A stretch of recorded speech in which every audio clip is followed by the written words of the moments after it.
Meron na yan asin guys. Tapos ilagay na natin ang ating yan. Pakuluin muna natin yan guys. Yung mga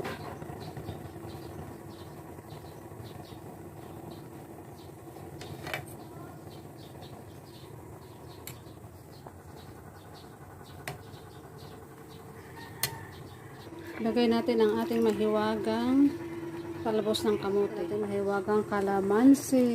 Ayan guys. Thank you so much for watching everybody. See you next vlog.